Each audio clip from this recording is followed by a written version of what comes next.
Hey, My brother. good to see you, man. Likewise, man. You look great, man. You look healthy. Thank you, bro. Yeah, like proper, like beaming. You're beaming, bro. Eating. Oh, you're beaming. Man. Likewise, You're man. beaming, bro. It's insane, isn't it? Life is like good. It's good. Set. Yeah, man. But it's good no matter what. Like that's what it's like. It's like good, like 100%. well, you know what I mean. The space looks incredible, man. Oh, thanks. Big space. That was like the one that you see on my thing. It was like Yeah, a yeah. big open space. But kind of almost from when I first moved in, right where I was like, I didn't want to be here. I was like, more more. space is incredible. It feels curated. It It's a feels, studio, it's a store, it's a studio. you know, Yeah. it's that little, there's a blenders, and then now the good thing about that I really like about this is that I can now separate the two brands of Agile at the top and then Genius here. So you kind of have to be brought up to there, you know, specifically. Different space, Different vibe, you know, it's a whole, just from the And idea. also the pieces, but every piece is looking cold. Bro, you know, I'm taking it to the real ones, yeah, you know, but 100%, yeah. it's crazy, bro. It's crazy. Yeah, and there's only a few that you know that relate that understand, you know, from the inception of idea. 100%. And then just the process it takes from those initial ideas to actualize into it. flesh. But Bro. to also like work and feel good and make people feel good through the clothes. Like you and I were talking on a Zoom call just before this, and I was saying like how strong your work is. Yeah. Because it's the wearability, but it's also the eclecticism of it. It's Yeah. well balanced. Yeah. And then like refined it over time. And I honestly think that was informed by necessity. Yeah. Because I feel like because I've never, you know, remember I've never been an intern anywhere, never went uni anywhere. I've got nothing. Like I literally came in as someone who started off customizing jeans, and obviously have literally gone through this journey and then built it completely. You know what I mean? So because of that, there's always been that like necessity for it to be for it to work and wear. Like people have to wear. I never had the privilege of even kind of making like super conceptual stuff. That was just for this concept's sake. It had to be rooted, you know, to wear. it had to be. The dividends from it. It looks. You know, it forced me. Literally, it forced me, and it was the right thing. It was honestly the right thing. It's so sick in matter, and over time, even more so. Yeah. You know. And that's what I've always just kind of told myself. It's just like, you know, delayed gratification. I know I could take something now, but think about the actual legacy.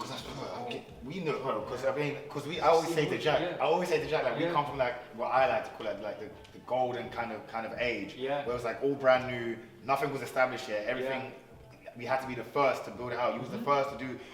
The Cold War was the first of its kind. That was, I would say, like the first. This is the thing. You know, from the UK. It's like avant-garde. Bro, it was the first. Building your team, and of course, keep that going to like almost like in your own way, in a new way, but building on those foundations. Exactly. Super key. Exactly. Because I feel like we were fortunate enough to kind of be around people that were from the older world that did things in a very like, you know, like traditional, like solid way. Yeah. So we were blessed enough to kind of be able to take from that and be like, you know, of course, we're always looking to be progressive, always looking to move forward, but I feel like there's certain pillars that you need to kind of always lean on. Yeah. You know, lean on when you're going for the chain, that you can always kind of like go back to. I feel like probably for yourself. 100%. You know, Virgil, whoever. V and all them things there. Understand, okay, codes. Their perspective, there are codes there. How do we tweak and refine, but build upon what they've already exactly.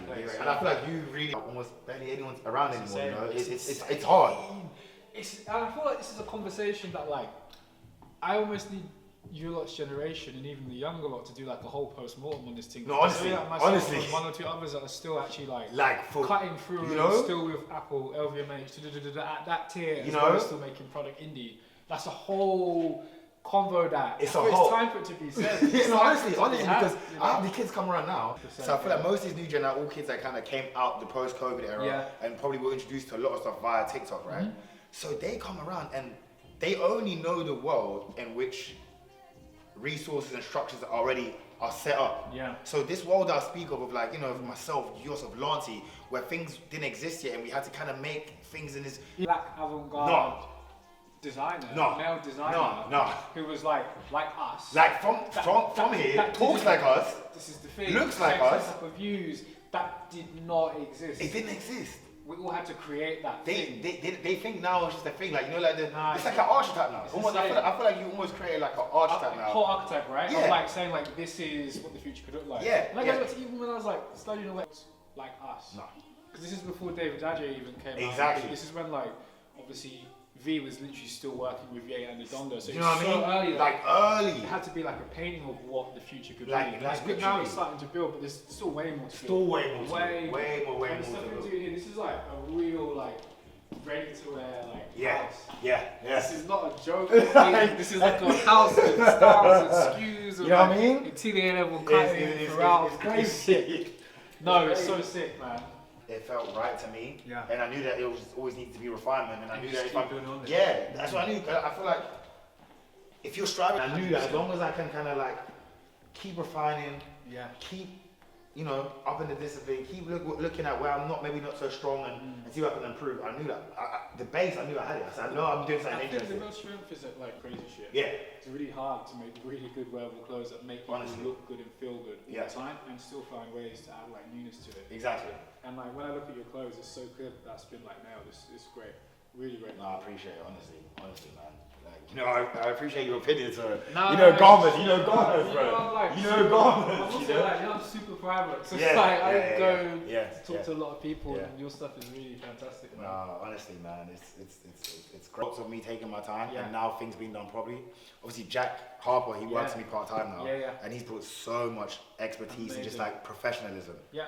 You know, just like he's like family. Yeah, exactly. And we're always talking about, and we're just talking about like all like, and it comes often, like, because even our picture might come up from one of these little blog pages, and they're like, "What, you and Lance? No, he modeled my first ever look. But I was there for everything he did. Like, I was there at his first show, and they don't know that, and they just don't even know that. Even when it came to like Lance opened up the first runway show, in like 2016, 17, you man there like making sure that happened. Yeah, like exactly. This is one tribe of people. One tribe, and the people don't know that. No. And it's like, I don't know, because it's like, as you said, you're private. I myself am private to be. I show what I want to show. Like nuance. You want there to be a little nuance and people to kind of go and connect the dots and like some esteem and some. Yeah, you know. It's really interesting because also we sit in this space where like where designers have their space. Yeah.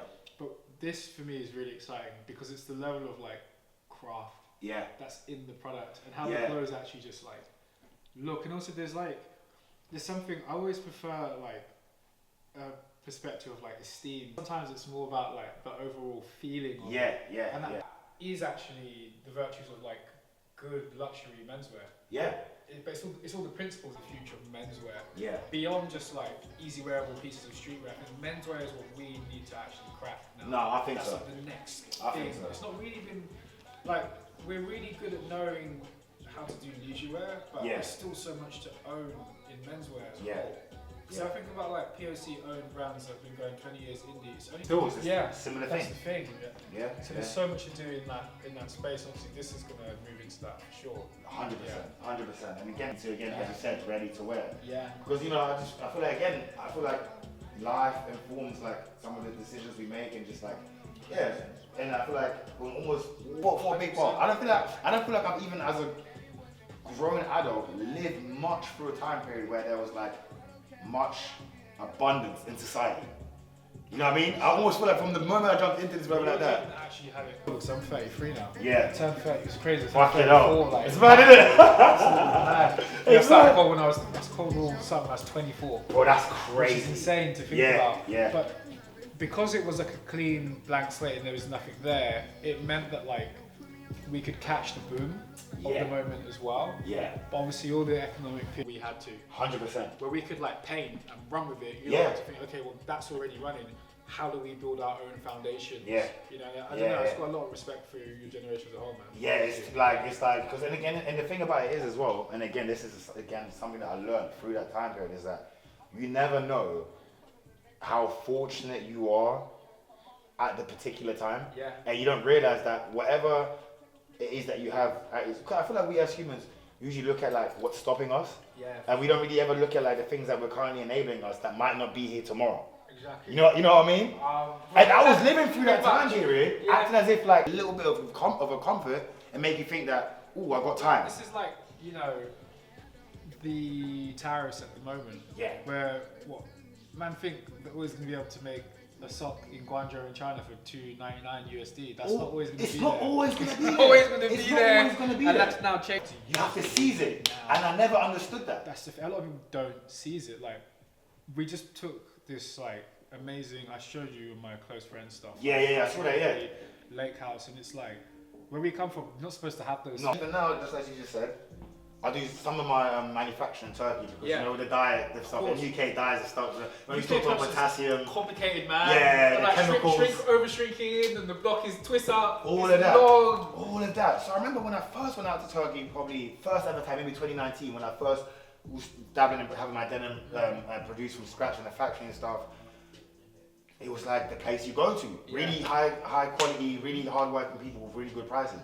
Turkey 2024 onwards, you're almost paying the same as London now. It's insane, yeah. Like Turkey's no longer that thing. Turkey's no longer that. It's no longer that place. Well, that time is kind of gone. This volume's gone. You know what I mean? I mean, if you look at like all the economic downturns we're seeing in the sector, yeah, it's shifted and there's still opportunity, but like it's just knowing when to catch those moments of growth. And that's obviously when you've got the majority of your blocks done, and running. Yeah. And now it's thinking like, what's next? And I still think like UK's strong, maybe not for production, cultural resonance, it's there. Yeah. But if I think go abroad, hero's journey, cut your teeth there, and then come back. And I think that's the way it should still kind of be. I agree. What's your plans like next for the brand and the brand? Like what people think of when they think of both brands. I feel like both of them have got two different, energies, different ways that people view them. Now that I've kind of built my foundation, my whole focus is on, getting into stores and really playing the wholesale game. Yeah. Because I understand that, the growth is so limited. It's just reach new people. Yeah, it's time now to reach new people. Yeah. And I know, like, just from any time, obviously I spent a lot of time in America. I had a lot of meetings last year with some retailers, patron of the news, so like the kind of the top great. stores. Yeah, they're great. And the moment people see the stuff, we need this, like patron the spots, so we buy this, that from both brands. So I know it's just a visibility thing. 100%. And over the years, again, because I never studied any part of it, no internship, no nothing, not literally all raw by experience by myself. I didn't understand like why that business structure even exists, from retailers being the distributor. Sometimes people would be like, I remember when Dapper Dan did the whole Gucci thing, I remember the big question that black people that weren't initiated would ask is, well, why is he going to Gucci? Why doesn't he just do it by himself? That whole thing. Yeah. And that question through experience I answered for myself. There's a reason for it, like, you always need like a contingency, right? Where there comes a point where you might close that in real life, though. Yeah. Well, no, they do translate online though. Oh, they do for sure. But it's the detail you need to be able to touch. To feel the weight, the texture, and having that thing, and then the paneling on the back. So the level of construction is really good. Yeah, good product just makes you smile. And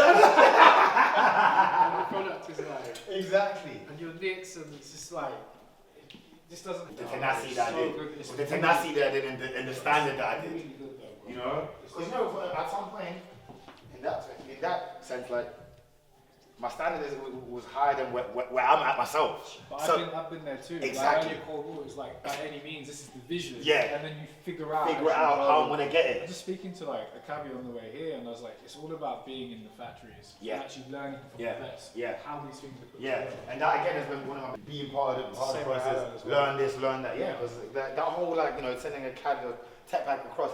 You can only go so far. You can only go so far, but clothes that I feel like really move people that have really done something in the last 10, 15 years. So anyone who's built like a multi-million pound or dollar business, they haven't come through which is profitable, they haven't come through the schools. No, not one. No. We've got loads of friends and people them there, but the people who actually done it, it's always been forged or clearly. It's always through factories to build it. It's never through always. And I feel like another person that I feel like people really don't give this flowers to because of just like how well he did in the mainstream, but it's Mike Amiri. Yeah, that's my brother. Yeah. I don't think people realize how deep and how well versed this guy is. The thing is, I go to usually when I'm in LA, I'll spend some time with Mike. I go to his headquarters, and it's like super similar setup. The only difference is he just has production on top. He's obviously been doing it for longer than us. Yeah. But this is like the way. This is the way. What he did was not a fluke. I think people don't like. You guys don't realize this guy. That was all by design. He knew what he was doing. He had 10 years experience prior before even opening that company. That man knows what he's doing. Same with Jerry as hands well. on, same thing. Hands on. Independent. Like, going down to downtown LA and being in the factory. Setting up. When I go see him over there as well, it's the same type of setup. Where it's like, this is the way. It is the way. We have a different vision of how we put it out, but the core. This is the way. And obviously, again, all them man. You don't have to go through the fashion schools to be able to do this. It's more so about a vision and then building that out rather than just maybe having one perception that you want to put out on a runway. It's not really about that. It's not about reaching a lot of people. It is. In the right way. In the right way. That's the key. That's the key phrase. Totally. You know? Really good. You know? Beautiful stuff. So when did you start this one? So how does the dynamic between the two? So I started. So obviously I had my first ever project, Dagye Studios, which is what I was fleshing out when I was coming up, young and coming up. Yeah. I stopped that after obviously realizing like all the mistakes I made and just like how fundamentally it wasn't set right now for me to kind of continue on the path that I wanted to. Stopped that end of 2018, 2019. Took about a year just to go back and just head down, learn, refine, understand. Then 2020 is when I launched Genius. Okay. So during the thick of COVID. Right, so when everyone was locked down, yeah, I was like, I'm not on that. So I was on the ground, bro. So even my factory got built during that time. Right. So my shit is like in the back of a shop on Romford Road in Ilford. So like an Asian shop, and then our shit is in the factory's in the back of the shop. Amazing. So I literally got on the ground and was going from shop to shop. Yeah. Because I already knew like the stand up, like I know how you can basically build a factory without building a factory, without going and buying all the machinery and buying a big lease over that. Because obviously how I initially came up is my uncle is a tailor. He works for Hugo Boss and stuff. So all my first projects, I'd make the designs, and then the reason why my finishing was so good from the top is because he would do it. I paid a high. Because I learned from a tailor as well in Northamptonshire. Exactly, and I feel like I always advise the kids that if you want to get into clothing, I feel like get with a tailor first. 100%. You can cut out so much of just like practical. It's also just what to look for. The this, the that, you know, and that's really what it was. So when I knew that information, I knew that I can go find a group of tailors, and I can turn it into a makeshift factory. Yeah. Like what I mean? On a small scale, pieces, you run it, exactly. And then you separate obviously the jersey business to that as well. Exactly, and it meant that I could do these small amounts. I didn't have to commit to 50 units, 100 units, small scale. Gauge, you know, 3 pairs, 4 pairs, you know, run it, built that out. I got my first studio June 2021. That was my first box room in Covent Garden. Yeah. With literally the rail, just the one rail and just a couple of jeans hanging out. It's a big deal though, because it's the commitment, isn't it? Oh, the commitment. I was like, okay, cool. I got overhead here. This has the thing. By that point, you know there's also going to be demand for it, and it's starting to show. It's starting to show, exactly. Sick. So I opened that 2021, and again, it was a thing just through experience. I knew I had to, because I knew that one little thing that like tag that just kept flicking up was that, oh, is there someone I could come and pick up in person, try it on? I started learning like British consumer behaviour. Yeah. Especially consumer behaviour, I feel like in that field. It's closer to the tailoring. London people like, oh, can I just come and pick up real quick? Can I pull up with cash? Can I, no. And then before that, I'd have a website and, and then, you know, some will go through a bit, some will just disappear. So in my head I'm knowing, British people, especially when it comes to trousers, jeans, need to be able to try on first. This is something that I learned was stuck in my head. Then it's also the tailoring skill set as well. Exactly. Of like, how do people want to feel when they're buying something bespoke? I'm starting to see what makes them react. Oh, it's like this, it goes over the shoe like that. So I said, okay, cool. Got that, and then the moment I did that, I was like, I knew that's what it was. I went from a big order of somebody that really likes stuff like that, buying online, was like, let me get every pair that will fit me. Crazy. 15 pairs, and me and my staff were both, and then I said, I know I'm onto something. I was like, I know I'm onto something now. Yeah. And then through that, you know, all the different people are coming through, more people. The consistency, man. Like every season there being like a new offering, improvements and iterations, exactly. A bit more of the story developing. I think it's that, because there's men like, it might take us like 4 or 5 seasons before we spend, but then when we spend, we'll buy like 6 of everything, 8 of everything. Yeah. The same way we might one t-shirt and then we'll buy every colour. Yeah. But it takes time to build that. It does take time. Yeah. It takes time to build it. That, it's there. Then it's there. Yeah. That's what it was. And then that was just so good, because people are coming in, they're spending money, which is allowing me to, you know, stack up and build this business. But more than anything, I'm meeting all different types of people on a day-to-day basis. And it's just feeding me back what people respond to, what people are looking for in their thing. I'm catching body language, people look in the mirror, how people would like to stand. So it was just like that year 2021 to 2020, other than doing. It's also hard to steer the client. Yeah. As well. When exactly. You might be able to actually just help them unlock how they want to feel. That's what I started learning. And they trust you to do that as well. Exactly. That's what our whole foundation's built on. that people know that we're their go-to place. Stuff in person and just to catch up with you, man. Yeah, honestly, it's way too long. Trying to schedule for, like, you know what I mean? Like, yeah, it's like too long, bro. That's how it gets when you're really working. When you're really working. Oh, honestly, super man. special stuff. Nah, thank you, bro. What are you working on next? So now, currently, I'm working on the scuba collection. Okay. This is one piece of it here. So I've been teasing it. So this I really, really like because it's like this bonded, scuba fabric. Yep. And it's actually really, really low cost to make. So I'm basically making out a whole like really ready to wear section out of there, because obviously I know that these are still a lot more eclectic and stuff. Yeah, these are like the bespoke pieces. Yeah. Yeah. So I'm basically focusing on like almost like the permanent ready to wear. Like your core. That is gonna be like keeping it moving for like for other people. Like a new color each new season, colorway, one new style, one new SKU. Yeah. Exactly. So that's kind of like what I'm focusing on now, to get that permanent side out ready. Even this is part of it too. This is great. So do you not stock with anyone at the moment then, retail wise? No, so I was at my first retailer was Ash. Yeah. First ever release. Good, they're early adopters. Yeah, they are. When they know, they know. this. Yeah. So that was 2022. We did one collection with them, and then, on top of that, D2C as focus on D2C. This brand, that brand, Genius got some problems. I need some fires I need to put out. That's where the growth actually went up by like 500%. Mad. And like everyone had to adapt in COVID to see what is the next unlock. Yeah, it forced everyone to make real decisions of what does the consumer actually want. Yeah, it's no excess. There's no excess. They couldn't afford to like have the fairy dreams. It's like, what can I actually buy? Yeah. It's gonna take a couple of boxes. Yeah. That's what it was. So with that, I did that, and then once I realized that, okay, cool, this is beyond just I've got really great clothes and there's a store there, there's a whole system, a whole language, a whole everything. I said to myself, just calm down and slow down a little bit. For sure. Build the brand, build the ethos, the vision behind the brand, draw people in, like don't focus on how many different places they can be in. Yeah. Build that out. Really, really, like at the same time work on yourself, and eventually you're gonna attract the people that have the expertise in order to do these things that you currently are not too well versed in. Just to build the foundation, and then start the hiring to get the right people. Exactly. Or like contractor network, right? To make sure that if you need belts done, tailoring done, exactly. Those people are there, ready to go. Ready to go. So I just rush. It's long. I've done it rush. I've not even that. I've tried it rush. Yeah. That's just my whole focus. Investing in getting Jackie in.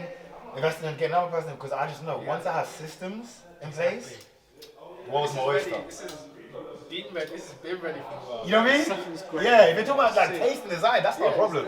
That's not a problem. But even just like the weight, it's the little thing, like the weight, little the things. wash, Yeah. Build it, man. Build it. I just had to drop it. No, honestly, thank you. No, 100%, bro. So I got some ideas on the 100. We'll go train as well. I know. I need to catch up with you with that. I got a spot literally down the road. I just came across it by accident. You might have it in here. I was like, no. Lunch day out of here. We'll go for a coffee, drop some ideas, train. even like working together and stuff. The right people who kind of echo the values of SRA, and I think obviously you're one of them. 100%. I think there's only like a few people in London who kind of are on the same type of like really like virtuous living stuff. Yeah. So I think there could be something there too, man. 100%, man. No, I'm always there. Family, they're there. Yeah, so whenever you need me, bro, make that call. You know what I mean?